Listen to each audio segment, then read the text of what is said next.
I लय दुखायला लागलंय. दुखतील नाही तर काय गुदगुल्या होईल काय त्याला? हा आता शाळा चुकत्या की ग. आग लागू दे त्या शाळेला. 4 दिवस आता मी काय नाही सोडत. त्या शुभ्याला सांगितलंय गुरुजीशनी सांग इजाला लागले म्हणून. अजून 2 दिवसाच्या गोळ्या आहेत.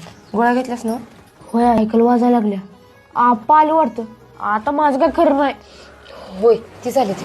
तू डोळं झाकून पड. काय ग असं का उभारल्यास? तुम्ही हातपाय धुवा, चहा ठेवते. आणि ह्याला काय झालंय ग? काय ते खेळताना लागले. सांगते की आवरा तुम्ही. काय लय लागलं नाही म्हणून सांगायलास? पट्टी बिट्टी लावले की? आव ते जरा फोंबारा लागलाय, रगात जायला म्हणून पट्टी लावली. जेव. ओ जेवा की. काय जेवतीस आणि काय तू जेवत नाही का? त्याला खायला तेन घालून गोळ्या तेन देऊन झोपवले. दिवसभर ते दुखण्यानं झोपला नाही. झोपू दे तुम्ही जेवा. काय करायला लागला सर ते?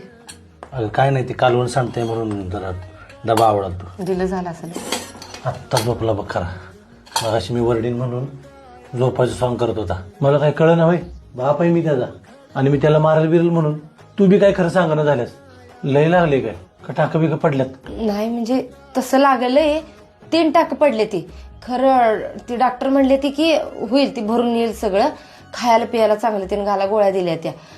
तुम्ही आता लय विचार करू नका. बऱ्याच बरं डोळा वाचला हे आपलं नशीब म्हणायचं. होय वा. अहो ते पैसे कशासाठी दिला होतास? जाऊन एक हिसभर अंडी घेऊन ये आणि रोज 2-2 देव खुडून, म्हणजे जखम लवकर वाळून येईल त्याची. आणि जाऊ नको म्हणा बोंबलत त्याला कुठं. लक्ष ठेव त्याच्यावर. शाळेत बी पाठवू नको. पोराच्या तोंडाकडे बघवून झाले. आय सकाळी काय आंघोळ करू दिली नाहीस आणि रातच्याला काय पुसा लागलेस ग? असू दे, वास मारताय ती.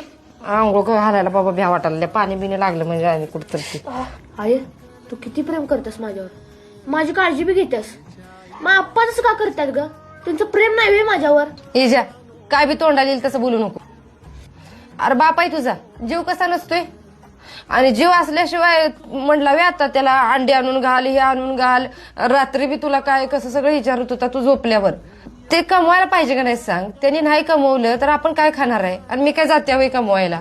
जसा तुला बाप कळला नाही का नाही, तसा लई जणांना बाप कळला नाही बघ. सगळ्यांनी आई कशी असत्या आईच रेखाटली, पण बाप कवाच कुणाला रेखाटायला बी झाला नाही का, तर कुणाला कळलाच नाही. हे बघ तुझ्यासाठी तो लय काय काय करतोय. आणि तो काय काय करतोय की नाही त्याच्या पोरासाठी धडपडतोय ते मला माहिती. आणि तुला आता नाही कळणार, पण जेव्हा मोठा होऊन तू बाप बनशील का नाही तेव्हा तुला पावला पावलाला कळल तुझ्या बापानं तुझ्यासाठी काय काय केलं. बाप त्याचं अख्खं आयुष्य आपल्या पोरांसाठी घालवते, पण कवा सुद्धा बोलून दाखवत नाही. त्यामुळे परत बापाबद्दल असलं बोलायचं नाही. हा